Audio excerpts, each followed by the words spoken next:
and charters and from other countries, and the NGOs taking out civilians and vulnerable Afghanis. And now we have almost 6,000 troops on the ground, including the 82nd Airborne, providing runway security, the Army 10th Mountain Division standing guard around the airport, and the 24th Marine Expeditionary Unit assisting the civilian departure. This is one of the largest, most difficult airlifts in history, and the only country in the world capable of projecting this much power on the far side of the world with this degree of precision is the United States of America. We've already evacuated more than 18,000 people since July and approximately 13,000 since our military airlift began on August the 14th. Thousands more have been evacuated on private charter flights facilitated by the U.S. government. These numbers include American citizens and permanent residents, as well as their families. It includes SIV applicants and their families, those Afghans who have worked alongside us, served alongside of us, gone into combat with us, and provided invaluable assistance to us, such as translators and interpreters. The United States stands by its commitment that we've made to these people, and it includes other vulnerable Afghans, such as women leaders and journalists. In fact, working in close coordination with the management of the New York Times, the Washington Post, and the Wall Street Journal, we have successfully evacuated all 204 of their employees in Afghanistan on U.S. military aircraft earlier this week. We've established the flow of flights, and we've increased the number of people we're moving out of the country. We paused flights in Kabul a few hours this morning to make sure we could process the arriving evacuees at the transit points. But our commander in Kabul has already given the order for outbound flights to resume. Even with the pause, we've moved out 5,700 evacuees yesterday, and we're working on a variety to verify that number of the Americans who are still in country as we work on this, because don't have the exact number of people who are Americans who are there, and those who may have come home to the United States. We want to get a strong number as to exactly how many people are there, how many American citizens, and where they are. Just yesterday, among the many Americans we evacuated, there were 169 Americans who we got over the wall into the airport using military assets. We're also facilitating flights for our allies and our partners, and working in close operational coordination with NATO on this evacuation. For example, we provided overwatch for the French convoy bringing hundreds of their people from the French embassy to the airport. These operations are going to continue over the coming days before we complete our drawdown. We're going to do everything that we can to provide safe evacuation for our Afghan allies, partners, and Afghans who might be targeted because of their association with the United States. But let me be clear. Any American who wants to come home, we will get you home. But make no mistake, this evacuation mission is dangerous. It involves risks to our armed forces, and it's being conducted under difficult circumstances.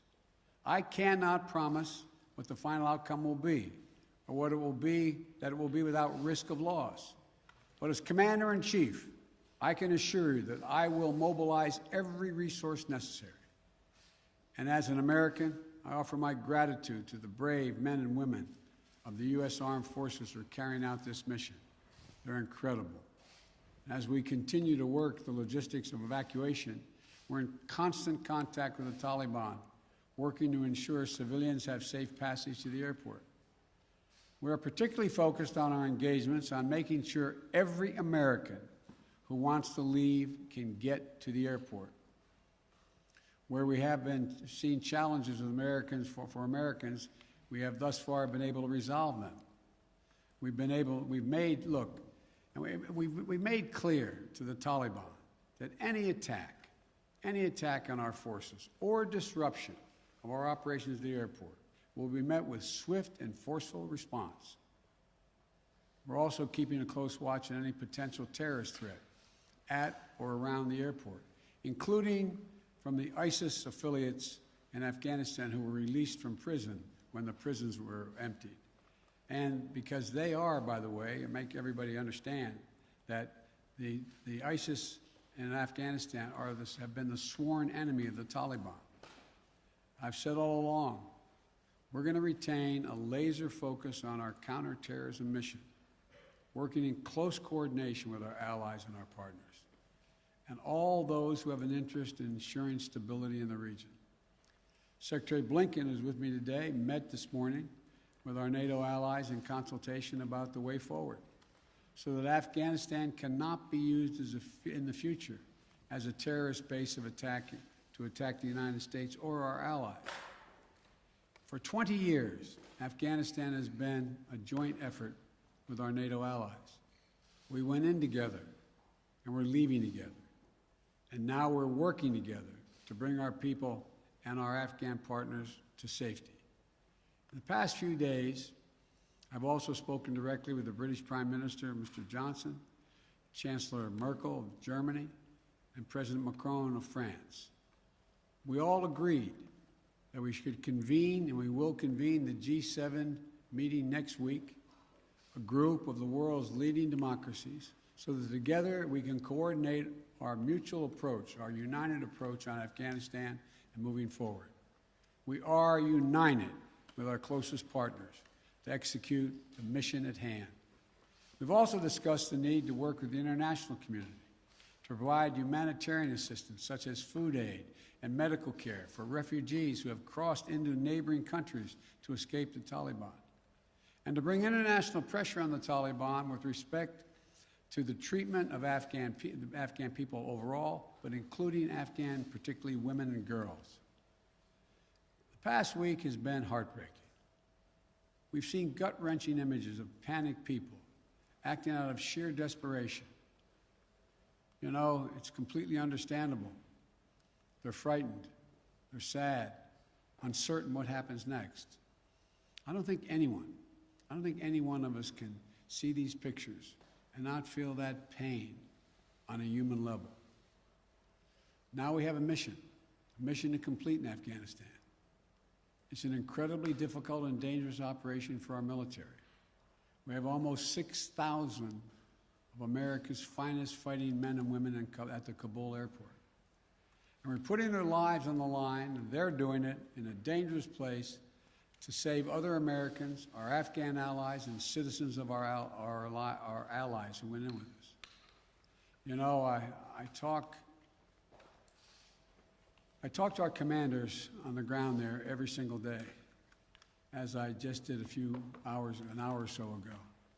And I made it clear to them that we'll get them whatever they need to do the job. They're performing to the highest standard under extraordinarily difficult and dynamic circumstances. Our NATO allies are strongly standing with us, their troops keeping sentry alongside ours in Kabul, as is the case whenever I deploy our troops into harm's way. I take that responsibility seriously. I carry that burden every day, just as I did when I was vice president and my son was deployed to Iraq for a year. There'll be plenty of time to criticize and second guess when this operation is over. But now, I'm focused on getting this job done. I would ask every American to join me in praying for the women and men risking their lives on the ground in the service of our nation. As events evolve over the coming days, my team and I will continue to share the information and update the American people on exactly where things are. We'll use every resource necessary to carry out the mission at hand and bring to safety American citizens and our Afghan allies. This is our focus now. And when this is finished, we will complete our military withdrawal and finally bring to an end 20 years of American military action in Afghanistan. Thank you. May God bless you, our troops, our diplomats, and all those serving in harm's way. And now I'll take questions. AP, Zeke Miller. Thank you, Mr. President. You vowed that your election would usher in an era where the world can count on America to live up to its promises. You promised to leave Afghanistan, but you also promised not to bring out those who helped America in its war effort. We've seen these heart-wrenching images at the Kabul airport of people trying to get there, say nothing of the people who can't get to that airport. You made the commitment to get American troops out, to get American citizens out. Will you make the same commitment to those who assisted in the American war effort over the last 20 years, number one? And then number two, what is your message to America's partners around the world who have criticized not the withdrawal, but the conduct of that withdrawal and made them question America's credibility on the world stage? I have seen no question of our credibility from our allies around the world. I've spoken with our NATO allies. We've spoken with NATO allies, the Secretary of State.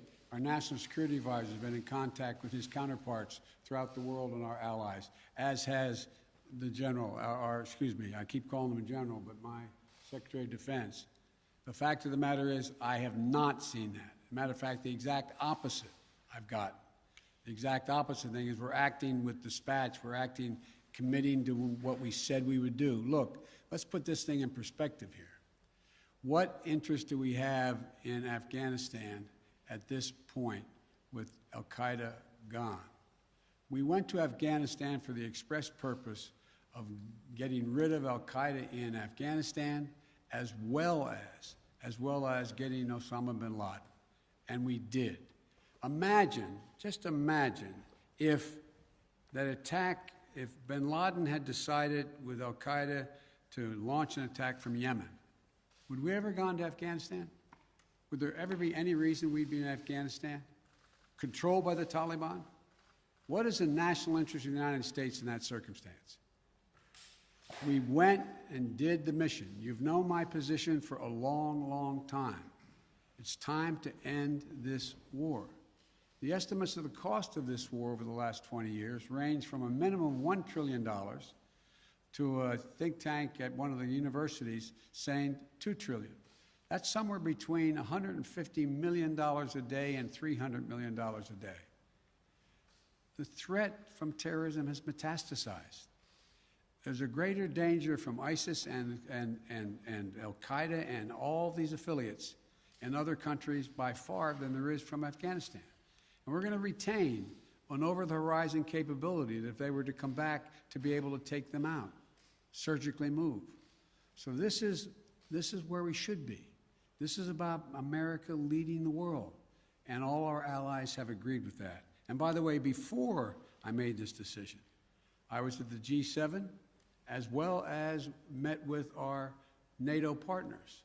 And I told them all, every one of them knew and agreed with the decision I made to jointly end our involvement in Afghanistan. The first part of your question was, I can't remember now. Would you commit to the same commitment? Would you make the same commitment to bring out Afghans who assisted in the war effort? Yes, we're making the same commitment. There's no one more important than bringing American citizens out. I acknowledge that.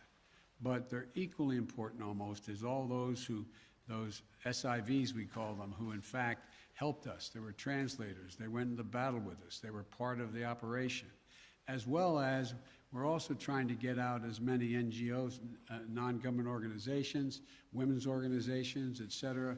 We're doing all we can. In the meantime, Secretary Blinken and I am going to be working with our allies to see to it that we can bring international pressure on the Taliban they're looking to gain some legitimacy. They're going to have to figure out how they're going to maintain that country. And there's going to be harsh conditions, strong conditions we're going to apply, and it will depend on whether they get help based on whether or not how and well they treat women and girls, how they treat their citizens. So this is just beginning on that score. Are you willing to stay past the 31st to make that happen, to bring all the Americans out, to bring those SIVs out? I think we can get it done by then, but we're going to make that judgment as we go. Now, Justin Sink of Bloomberg. Thank you, Mr. President. You just said that you would keep a laser focus on counterterrorism efforts and that you don't see as great of a threat of terrorism from Afghanistan as other parts of the world. But if you and your administration so badly misassessed how quickly the Taliban would sweep through Afghanistan, and we no longer have an embassy there from which to run intelligence operations, how can you at all be confident of your assessment of the risk of terrorism and the ability of the U.S. to conduct over-the-horizon missions to keep it in check? Can you tell Americans that they're safe and will remain safe from terror attacks in Afghanistan? I think you're comparing apples and oranges. One question was whether or not the Afghan forces we trained up would stay and fight in their own civil war they had going on. No one, I shouldn't say no one, the consensus was that it was highly unlikely that in 11 days they'd collapse and fall and the leader of Afghanistan would flee the country.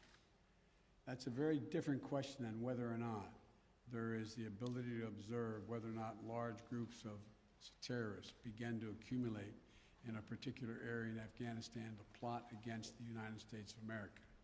That's why we retained an over-the-horizon capability to go in and do something about that if that occurs.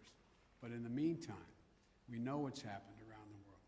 We know what's happening in terms of what's going on in other countries where there is a significant rise of terrorist organizations in the Middle East, in East Africa, and other places. And so the bottom line is we're dealing with those terrorist threats from other parts of the world and failed states without permanent military presence there. We have to do the same in Afghanistan. Sir, just on that initial assessment, we learned over the last 24 hours that there was a dissent cable from the State Department. Sure. Saying that the Taliban would come faster through Afghanistan. Can you say why, after that cable was issued, the U.S. didn't do more to get Americans Got out? all kinds of cables, all kinds of advice. If you notice, it ranged from this group saying that they didn't say it'd fall when it did fall, but saying that it would fall, to others saying it wouldn't happen for a long time and they'd be able to sustain themselves through the end of the year. I made the decision. The buck stops with me. I took the consensus opinion. The consensus opinion was that, in fact, it would not occur, if it occurred, until later in the year. So it was my decision. Now, my next is Stephanie Ramos, ABC. Thank you, Mr. President. 2 questions for you. The military has secured the airport, as you mentioned, but will you sign off on sending U.S. troops into Kabul to evacuate Americans who haven't been able to get to the airport safely? We have no indication that they haven't been able to get in Kabul through the airport. We've made an agreement with the Taliban thus far. They've allowed them to go through. It's in their interest for them to go through. So we know of no circumstance where American citizens are carrying an American passport are trying to get through to the airport. But we will do whatever needs to be done to see to it they get to the airport.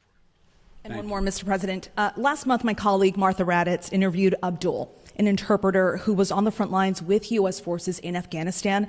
Overnight, we received a photo of Taliban militants coming to the door of his home, literally hunting him down. Thankfully, he was able to escape, but he is obviously still in mortal danger. What would be your message to Abdul, his wife, and his 3 young daughters? We want you to be able to get to the airport. Contact us. We'll see whatever we can do to get you there. We've got to get you out. We are committed to deal with you, your wife, and your child to get all 3 of you out of Afghanistan. That's the commitment. Thank you, sir. Meredith Lee of PBS NewsHour. You mentioned just now using every resource available for evacuations. Why haven't you ordered the military to expand the security perimeter around the Kabul airport? Do you have any plans to do so, given that will likely require more U.S. troops? And are you considering rescue operations to recover Americans and Afghan allies stuck behind Taliban checkpoints? The answer is yes to the last question. We're considering every opportunity and every means by which we could get folks to the airport.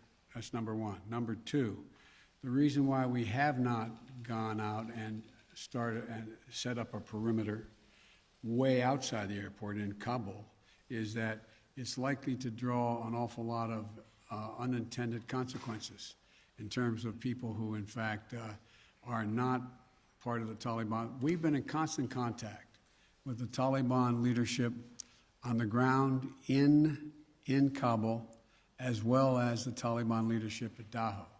And we've been coordinating what we were doing. That's why we were able, for example, how we got all of our embassy personnel out, how we got everyone out of the embassy safely. That was the distance. That's how we helped get the French out and out of their embassy. So the question remains, there will be judgments made on the ground by the military commanders at the moment, and I cannot second guess each of those judgments to be made. But the idea of, again, let me get back to the fundamental point I made at the outset. When the decision was made by me that, and it was made some time ago, and I ran 4 presidents saying I wanted to get us out of Afghanistan. One of the things that is a reality is people now say to me and to others, and many of you say it on air, that why did we have to move because no Americans are being attacked? Why did we withdraw those, why did we agree to withdraw 2,500 troops? No Americans are being attacked. As I said before, the reason they weren't being attacked was part of an agreement that Trump had made a year earlier. We will leave by May 1st, he said, as long as there's no attack on Americans in that year period. Number one. Number two, the Taliban was taking large swaths of the countryside, north and south. None of the major areas, none of the major points of the capitals of each of these provinces. But they were all over the country. And the idea that if I had said on May the 2nd or 3rd, we are not leaving, we are staying, does anybody truly believe that I would not have had to put in significantly more American forces, send your sons, your daughters, like my son was sent to Iraq, to maybe die? And for what? For what? So the only rational thing to do, in my view, was to set up and pre-position American forces for the purpose of evacuation, and the aircraft to pre-position those ahead of time so that we would be able to begin the process of evacuation of American citizens, SIVs, and others who helped us. The last point I'll make is this. Look, if we had decided 15 years ago to leave Afghanistan, it would have been really difficult. If we decided 5 years ago, if we continued the war for another decade and tried to leave, there's no way in which you'd be able to leave Afghanistan without there being some of what you're seeing now. But what we've done so far is we've been able to get a large number of Americans out, all our personnel at the embassy out, and so on. And thank God, so far, knock on wood, we're in a different position. Scott Detro. Scott, NPR. Thank you, Mr. President. I just want to follow up on something you said a moment ago. You said that there's no circumstances where American citizens cannot get to the airport. That doesn't really square with the images we're seeing around the airport, with the reporting on the ground from our colleagues who are describing chaos and violence. Are you saying unequivocally that any American who wants to get to the airport is getting there and getting past the security barrier and to the planes where they want to go? I thought the question was, how can they get through to the airport outside the airport? And the answer is, to the best of our knowledge, the Taliban checkpoints, they are letting through people showing American passports. Now, that's a different question when they get into the rush and crowd of all the folks just outside the wall near the airport. That's why we had to, I guess, was it yesterday or the day before, we went over the wall and brought in, how many? 169 Americans. So it is a process to try to figure out how we deal with the mad rush of non-Americans, those who didn't help, those who were not on the priority list, just any Afghan to be able to get out of the country. And so my guess is that no matter what, under what circumstances there's not a whole lot of Afghanis, there's a whole lot of Afghanis that just as soon come to America, whether they're any involvement with the United States in the past at all, rather than stay under Taliban rule or any rule. So what I was saying is that we have an agreement that they will let pass through the checkpoints that the Taliban control, and let Americans through. But given this, given the negotiations with the Taliban, the scenes that we're seeing, can you just fully explain why the plan wasn't to go ahead with these evacuations of both Americans and allies before the drawdowns began, before Bagram was closed, looking back several months? Because whether it was now or several months from now, there seems to be a broad consensus that the Taliban would make these gains, and these would be needed at some point. Well, yeah, at some point.